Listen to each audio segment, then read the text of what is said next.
Y a-t-il des hommes qui sont créés pour aller en enfer et d'autres qui sont créés pour aller au ciel? Y a-t-il des hommes qui sont enfants de Dieu et d'autres qui ne sont simplement que la créature de Dieu, mais qui ne sont pas enfants de Dieu? Tel est aujourd'hui le thème que nous allons partager. Je vous dis bienvenue à tous et que la paix de Dieu soit avec vous. Vous avez entendu dire qu'il y a des hommes qui sont créés, qui iront en enfer, quels que soient les efforts qu'ils feront pour se donner au Seigneur, pour se mettre à part. Ceux-là sont créés pour aller en enfer.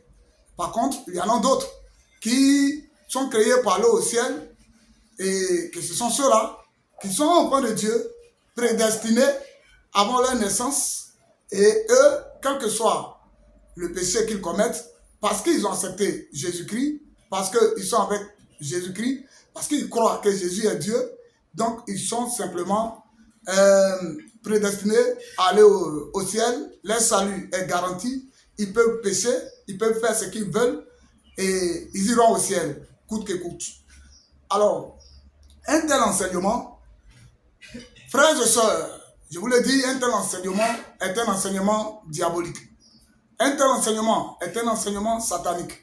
Un tel enseignement est un enseignement inspiré du diable. Sinon, comprenons-nous. Alors, s'il y a des gens qui sont prédestinés à aller en enfer, alors, c'est que nous pouvons pécher, nous pouvons faire le mal, nous pouvons être assassins, nous pouvons faire ce que nous avons à faire, débaucher, nous pouvons faire toutes sortes de péchés, mais on ira en enfer à la fin. Donc on n'a rien à espérer de vivre bien, d'être bon, d'être agréable à Dieu, d'être obéissant à Dieu. Alors, de l'autre côté, comme je suis enfant de Dieu prédestiné et que je retournerai dans la gloire de Dieu, alors, même si je pêche, je suis assassin, je suis féticheur, quel que soit ce que je fasse, si je suis dans la débauche, adultère ou polygamie ou polygame, tout ce que vous voyez, alors j'irai au ciel coûte que coûte. Donc, je n'ai rien à avoir peur, comme la crainte de Dieu, de vivre le péché et d'agir ainsi. Donc, vous comprenez que les deux côtés, que ce soit celui qui part en enfer, comme celui qui part au ciel, les deux peuvent vivre de la même manière, mais l'un ira en enfer et l'autre ira au ciel. Alors, Dieu, en tant que Dieu, ne peut pas équilibrer un monde de cette manière-là, ou ne peut pas créer un monde de cette manière. Et c'est pour cela que je dis que ces gens d'enseignement sont des enseignements inspirés par le diable, inspirés par le dragon ancien, inspirés par Satan et ses acolytes. Donc, vous voyez la lumière qui se fait sur ce genre d'assertion. Et il y a des enseignants comme ça qui sont beaucoup suivis, des enseignants comme ça qui sont beaucoup adulés par l'humanité, par la population, par plusieurs, parce que pour eux, ils viennent pour les soulager, ils viennent pour leur permettre de vivre comme ils veulent. Qui est l'enfant de Dieu? Y a-t-il des enfants de Dieu? Sommes-nous tous la créature de Dieu? Par contre, y a-t-il des enfants de Dieu? Oui. Alors, nous allons voir qui est réellement l'enfant de Dieu et comment on peut dire qu'on est enfant de Dieu.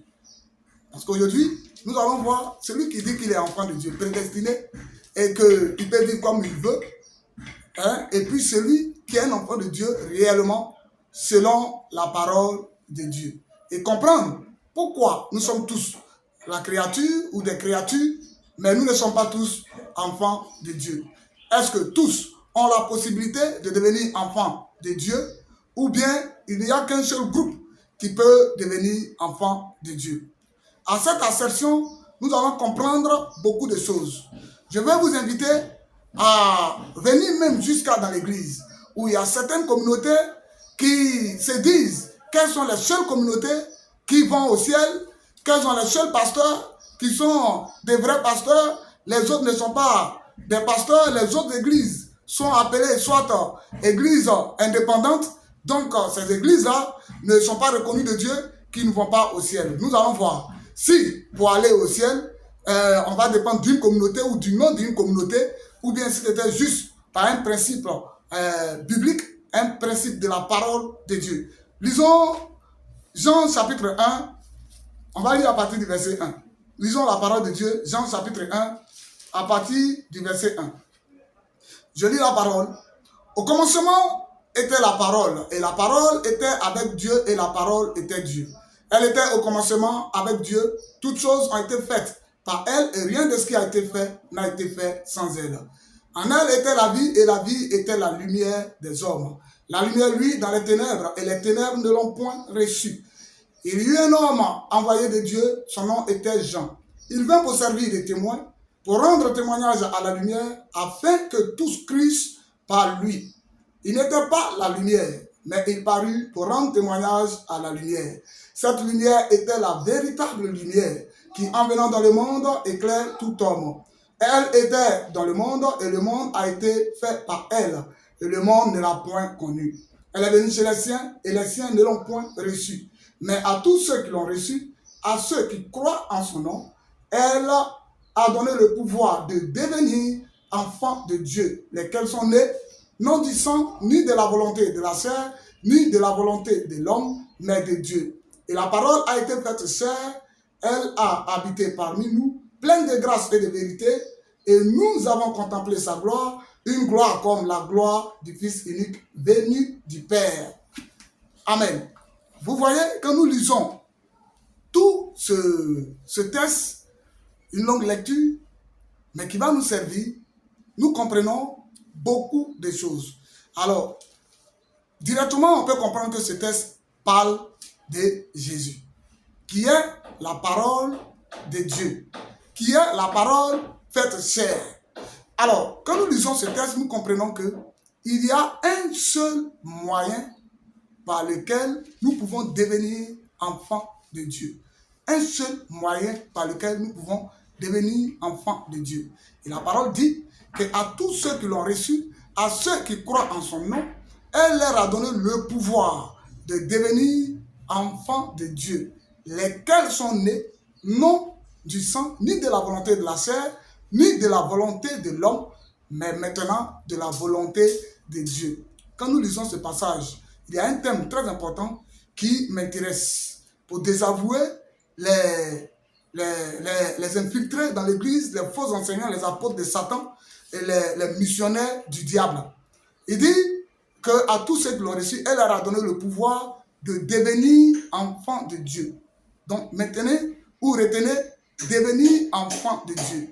Alors, si on peut devenir enfant de Dieu, cela veut dire qu'on n'est pas né enfant de Dieu, quitter au ciel pour venir vivre sur la terre et repartir. Et qu'il n'y a pas aussi d'autres qui sont nés et qui vont être brûlés parce qu'ils ne sont pas enfants de Dieu et qui ne peuvent pas l'être. Donc, ils doivent aller en enfer, dans le feu, dans la géhenne et que leurs âmes soient brûlées.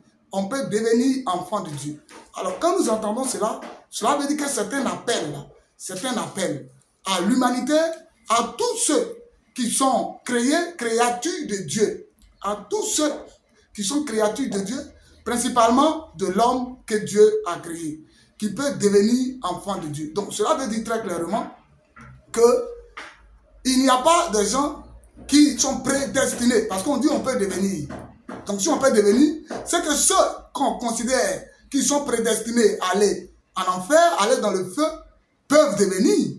Alors ceux qu'on considère qu'ils sont prédestinés à aller au ciel, quel que soit leur péché, vous voyez, eux aussi ne sont plus prédestinés, mais peuvent devenir. On verra l'enseignement sur la prédestination. Mais pour l'heure, je veux apporter la lumière sur cette parole-là. Parce qu'ils le disent en disant que le Seigneur dit dans la parole que nul ne peut aller au Père sans qu'il ne lui ait été donné de venir, ou sans que je ne lui ai donné d'aller au Père. Personne ne peut accepter le Seigneur tant que je ne lui ai donné de m'accepter. Oui, mais il a donné à tous de l'accepter. C'est un appel général. Amen. C'est un appel général.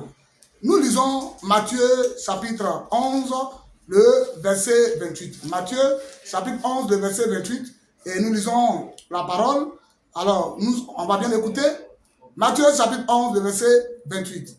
Venez à moi, vous tous qui êtes fatigués et chargés, je vous donnerai du repos. Prenez mon joug sur vous et recevez mes instructions, car je suis doux et humble de cœur, et vous trouverez du repos pour vos âmes. Car mon joug est doux et mon fardeau est léger. Donc il dit, venez à moi, vous tous qui êtes fatigués et chargés, je vous donnerai du repos. Je ne crois pas qu'il ait dit, venez à moi, vous tous qui êtes prédestinés à aller au ciel chargés et fatigués, je vous donnerai du repos. Ou ne venez pas à moi, vous tous qui êtes prédestinés à aller en enfer. Donc, c'est le même Jésus-Christ qui parle, qui lance un appel général, qui appelle tous à venir à lui. Ceux qui croient qu'ils sont fatigués du monde, qui sont chargés du fardeau du péché, qui sont chargés du bagage du monde, de la destruction, il dit venez à moi. Mais il dit quoi? Prenez mon joug sur vous. C'est-à-dire quoi? Il vous donne aussi un autre bagage, il vous donne aussi un autre joug qui symbolise la sanctification, qui symbolise la mise à part. Parce que lorsque nous acceptons le Seigneur Jésus-Christ, nous nous mettons à part. Est-ce que vous comprenez? On ne peut plus vivre comme les autres vivent, on ne peut plus vivre la débauche, on ne peut plus vivre le péché. Est-ce que vous comprenez? Alors, donc ça aussi c'est un fardeau. Hein.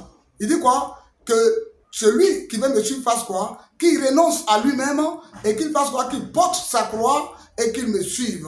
Donc renoncer à soi-même, cela veut dire renoncer à son plaisir, renoncer à ses désirs, renoncer à son estime de soi et que porter sa croix, cela veut dire la souffrance, porter la souffrance qui viendra à cause de mon nom, à cause de moi, et puis me suivre. Donc vous comprenez?